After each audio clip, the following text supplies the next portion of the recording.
भाग छोट अभिलाषु बड़, करऊ एक विश्वास रामा, करऊ एक विश्वास। पै हरि सुख सुनि सुजन सब, खल करि हहि उपहास। तुलसी खल करि हहि उपवास।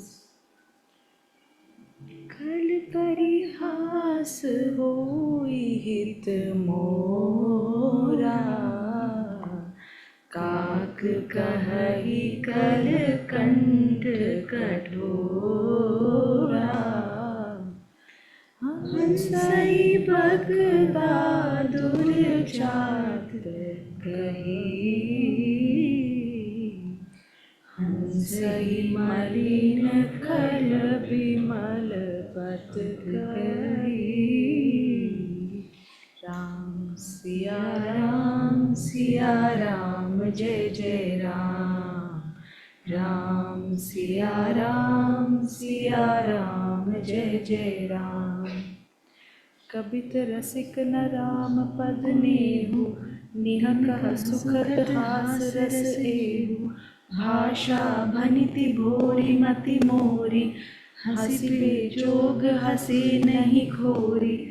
प्रभु पद प्रीति न सामुझिनी की, तिन्हनि कथा सुनि लागी फीकी। हरिहर पद रति मति न कुतर की, तिन्ह कहु मधुर कथा रघुवर की। राम भगति भूषित जिय जानी, सुनिहि सुजन सराय सुबानी। कभी न होई नहीं बचन प्रभीनु, सकल कला सब विद्याहीनु। आखर अर्थ अलंकृति नाना, छंद प्रबंध अनेक विधाना। भाव भेद रस भेद अपारा, कबित दोष गुण विविध प्रकारा। कबित विवेक एक नहीं मोरे, सत्य कहु लिखि कागद कोरे। भानिति मोरि सब गुण रहित, विश्व विदित गुण एक रामा। विश्व विदित गुण एक, सो विचारि सुनि हरि सुमति। जिनके विमल विवेक, तुलसी जिनके विमल विवेक। एहि महारघुपति नाम उदारा, अति पावन पुराण श्रुति सारा। मंगल भवन मंगल हारी, उमा सहित जेहि जपत पुरारी। राम सिया राम जय जय राम। राम सिया राम जय जय राम। भनिति विचित्र सुख विकृत जो, राम नाम बिनु सोहन सोऊ। विदु बदनी सब भांति सवारी, सोहन बसन बिना बर नारी।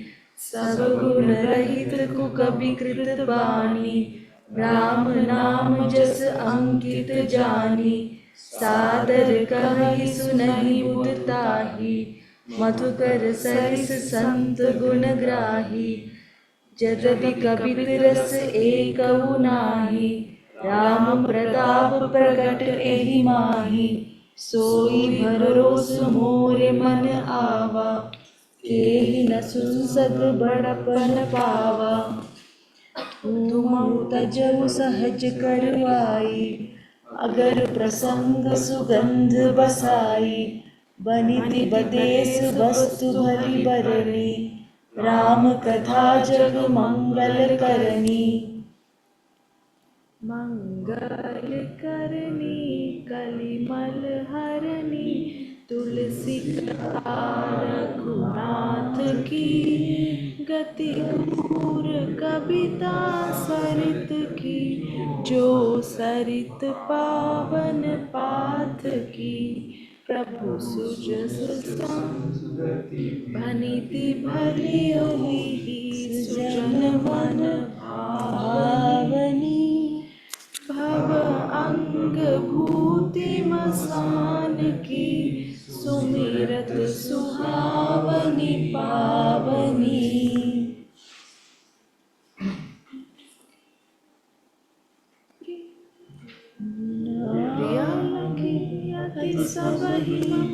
मम भनिति राम जस संग, रामा भनिति राम जस संग। दारु विचारु की करई को, बंदिय मलय प्रसंग। तुलसी बंदिय मलय प्रसंग। श्याम सुरभि पय बिसत अति, गुणद करहि सब पान। रामा गुणद करहि सब पान। गिरा ग्राम्य सिर राम जस, गावहि सुनहि सुजान। तुलसी गावहि सुनहि सुजान। मणि माणिक मुकुता छवि जैसी, आही गिरि गज सिर सोहना तैसी।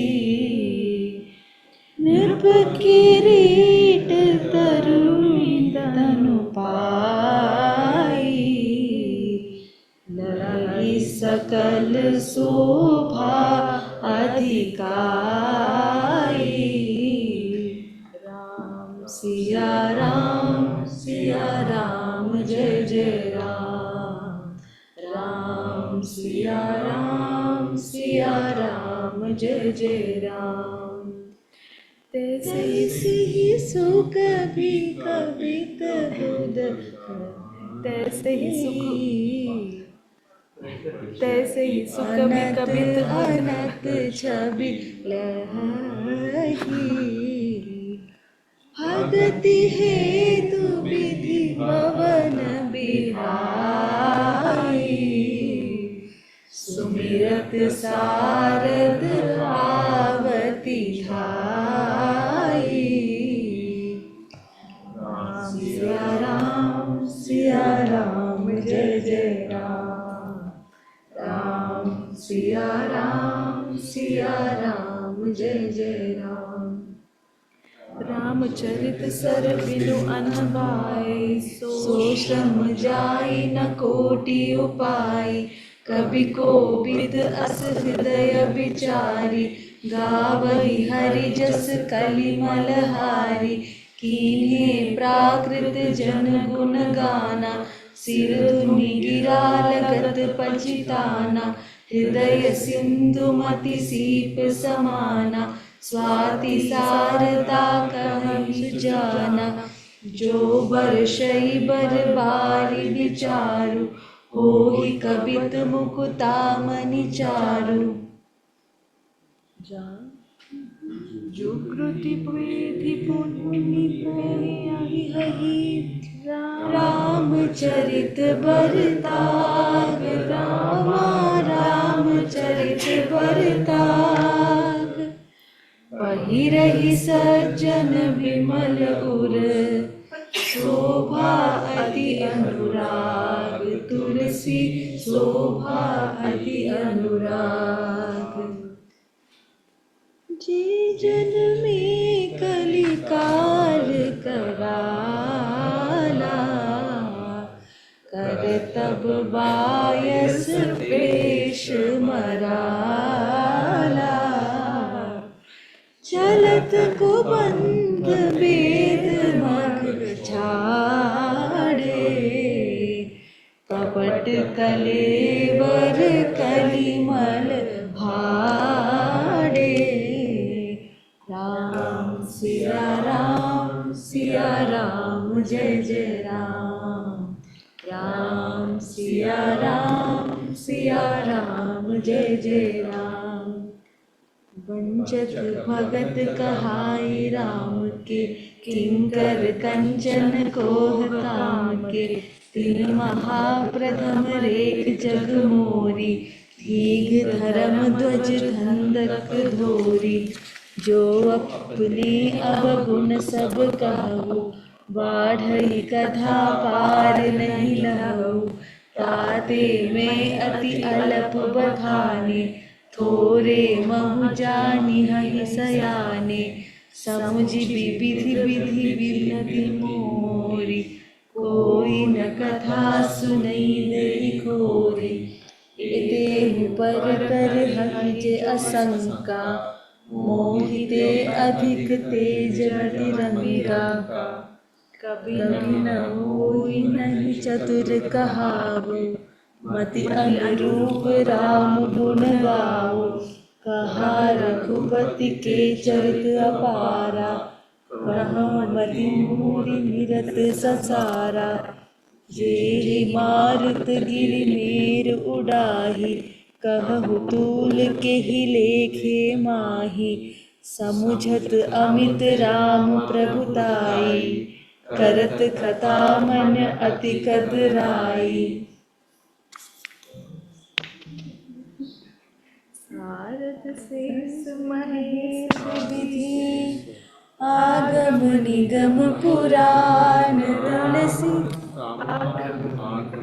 पुराण, नेति नेति कहि जासु गुण, करहि निरंतर गान। तुलसी करहि निरंतर गान। सब जानत प्रभु प्रभुता सोई, तदपि कहे बिनु रहा न कोई। तहा वेद अस कारण राखा, भजन प्रभाऊ हाथी बहु भाषा। राम सिया राम जय जय राम। राम सिया राम जय जय राम। एक अनीह अरूप अनामा, अज सच्चिदानंद परधामा। व्यापक विश्वरूप भगवाना, तेहि धरि देह चरित कृत नाना। सो केवल भगतन हित लागी, परम कृपालु प्रणत अनुरागी। जेहि जन पर ममता अति जोहु, जेहि करुणा करि कीन न कोहु। गरीब होर गरीब निवाजु, सरल सबल साहिब रघुराजु। बुधबर नरहि जस जस अस जानी, करहि पुनीत सुफल निज बानी। तेहि बल में रघुपति गुण गाथा, कहिहु नाहि राम पदमाथा। प्रथम हरि कीरति गाई, तेहि मग चलत सुगम मोहि भाई। अति अपार जे सरित बर, जो निप सेतु कराई। रामा जो निप सेतु कराई। परम लघु बिनु श्रम पारहि जाहि। तुलसी बिनु श्रम पारहि जाहि। एहि प्रकार बल मनहि विधाई, करिहउ रघुपति कथा सुहाई। व्यास आदि कवि पुंगव नाना, जिन सादर Hari Sujas बखाना।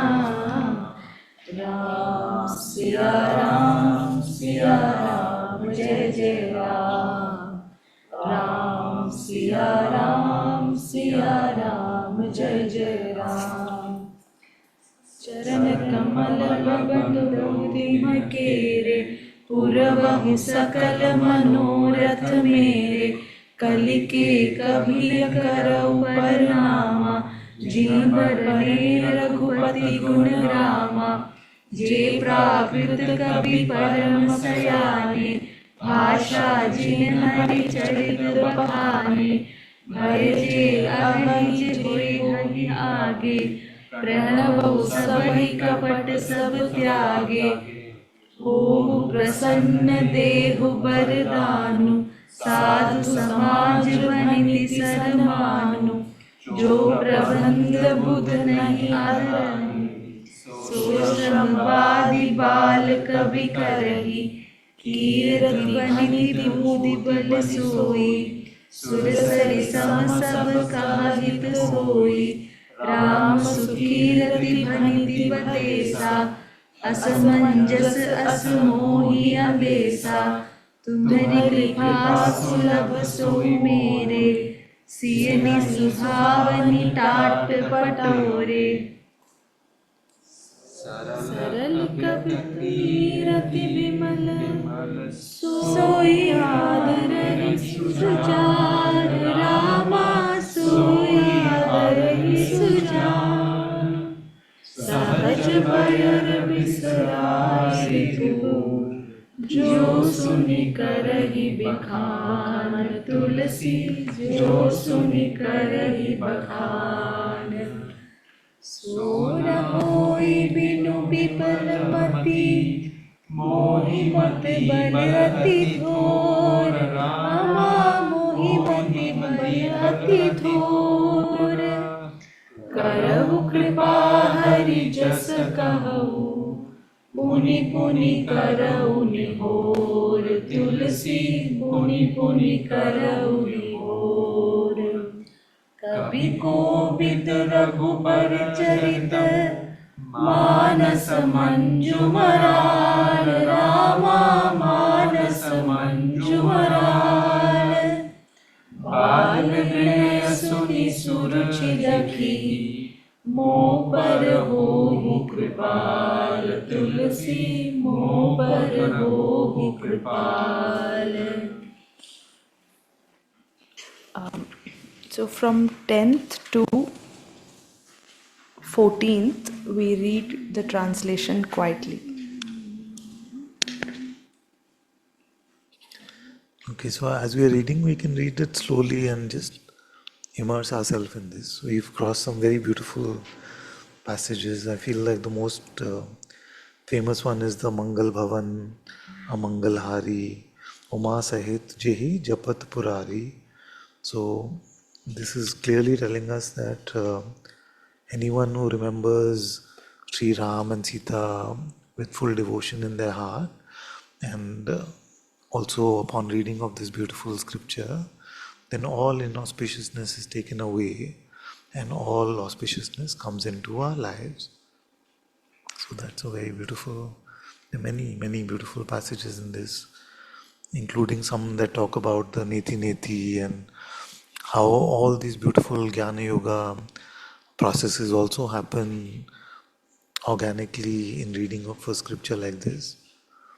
But all of this is said by the sage in such great humility, saying that most people will laugh at it, most who understand poetry will not like it, and also those who understand scripture also will not like it, but those who truly love Lord Ram in their heart will definitely enjoy the reading of a beautiful scripture like this. So many beautiful messages are there. So we must not feel pressured that everybody is reading, and I feel some of you are not really reading the thing because maybe it's just like too pressured an environment or something like that. So just take your time. Don't worry. If you have to wait, we'll wait longer also. But just immerse yourself deeply in the reading of the scripture. The singing part, just sing along. Doesn't matter if you're singing out of tune and all of those things. Completely fine. Don't worry.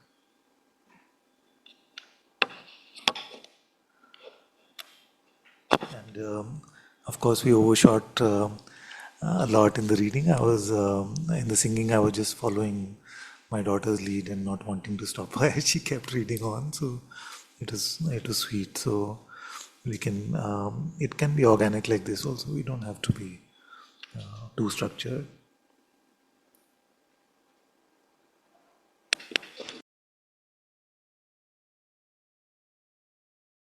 So to look at the expression of that ineffable, indescribable nirguna to be then playing its leela of all of these gunas, then it's so beautiful to consider what inner insight of the sages have shown them, that how it is expressing itself, how it could be.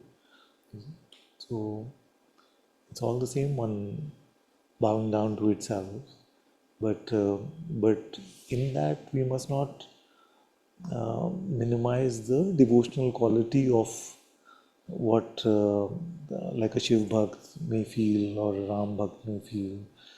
So because it's also very easy to slip into that kind of, but I know better that it's all one ultimately. So, and even Shiva is very Zen, no? In the sense that Shiva is the ultimate no thing, the ultimate reality of. In fact, when the words came from here, as I was just contemplating, that if to know even one thing was to know too much, what do you know when you know nothing? I wanted to call that a Shiva meditation. Yeah. Then I felt like people will start knowing too much about, this, calling it Shiva and why is he called it like that. So, but Shiva is also, in this way, such a beautiful embodiment of that Nirguna Brahman. Where he takes on the role of the rejuvenator, the destroyer, and then uh, plays his part in the rejuvenation. And he is a bhakt of Narayan, Vishnu, who is the preserver, who is the one who keeps the balance in this world. That's why all the avatars mostly are, not all, but mostly are of Vishnu, because it's his, like he's taken on that job of preserving the balance in this creation. And he himself is a bhakt of Shiva. So it's a beautiful devotion, humility too. For they are not quarreling among themselves. The in the south, especially, there's a lot of fight between the Shiv bhakts and the Vishnu bhakts. But they must see that whatever they are praying to, they don't have to apply their mind so much and say, I know this one is better, I know that one is better. Both are praying to each other. What beautiful humility, love, acceptance. So we can look at all of this beauty in so many different beautiful layers. And when you, as you read, try not to trap yourself in preconceived layers. Then you are open to growth. You grow when you're open to reading it in a different way, trying to get the. You know what I love to do when I'm reading the words of a sage. I try to feel his perfume. Try to feel his essence of where he's coming from. So if you just open up yourself to feeling the grace of Tulsidaji, then you will start to get a sense of where he is, what he is trying to communicate. But if I was to apply too much Ananta to it, then I would say, no, like we say in satsang this, we say in satsang this, we say in satsang this. That temptation comes, no? But you have to avoid that so that you can fully get the flavor of that. So as you're hearing him, then you're reading the Psalms of David or Solomon, then you're getting a sense of that. So as I've been reading the Psalms also, or hearing them, you get a sense of how beautifully the prophet King David has described this inner struggle. It's like the Mahabharata that he's talking about. No? So when he says, "My enemies have surrounded me, why have you forsaken me?" He's he could be talking about the outer because he had a lot of outer challenges also, but it so immediately resonates as the inner struggle where that okay, it's coming to say I usually don't share like that. Sometimes after the sharing of satsang, there's some inner energetic attacks that you experience and things like that. So sometimes you can really resonate with the words of a psalm like that, saying, where are you? Why? Like when one psalm he says, "Why are you so far? My enemies have surrounded me." Actually, not possible to put in words, but it's so much about the inner battle and asking for his help in that.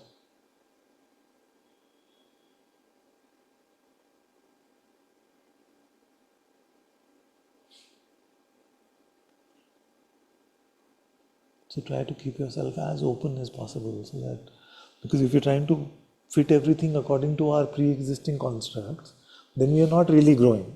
See? Then we are just saying, okay, I'm right. This is the way I've understood it and it's right. It can feel good, it can feel reassuring, but that's just basically confirmation bias. So if you just read it like start from zero as a beginner and then immerse yourself not as a accomplished spiritual seeker or something, but somebody who's just starting the spiritual project. This beginner sense really, I feel, has helped this one's growth. So I really tried to get a sense of where Tulsidas Ji is coming from, what was the context in which he was living, and you notice that there are Urdu words, Garib Nawaz, in a Hindu scripture. You see? So it's so beautiful to remember that he was living in the Mughal times and he was friends with Rahim Ji. You see? So all those influences are bound to be, and Kabir Ji was one generation before him. So all these influences come. So as you read, like you read that words, and it brings to light his whole life, no? In what cultural context he was living, what was his life like. So just openly, if you read, then you see that it really benefits us a lot more.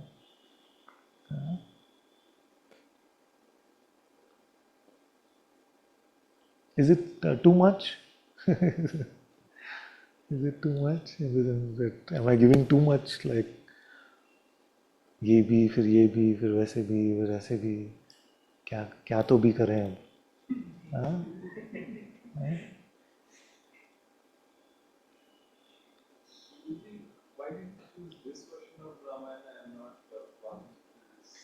I don't know. It just happened organically. We were watching the Tulsidas Ji story on the Vignartha Ganesh. It was very beautiful, and I cried like through all the episodes, and it was really speaking to me. And then as we watched this Srimad Ramayan and these things, then they play a lot of the dohas and the chaupais. So I felt very attracted. Yeah. And of course, I don't know, it maybe it played a part, no? That Tulsidas Ji is there's so many times in this promise that anyone who really reads this with full heart will come to Ramji's darshan in their heart and come to his presence, which I'm sure will happen with Valmiki Ji's also, but something was feeling very drawn to this. So may it be so for all of us that his light and presence becomes more and more palpable. And remember that it doesn't matter whether you say Krishna or you say Ram or you say Jesus or you say Allah or you say Vaheguru. The light is the same. This much I can testify to, that a follower of Ram will come to the same light and a follower of Jesus will come to the same light. Follower of Allah and follower of Vaheguru will come to the same light. Cannot be different.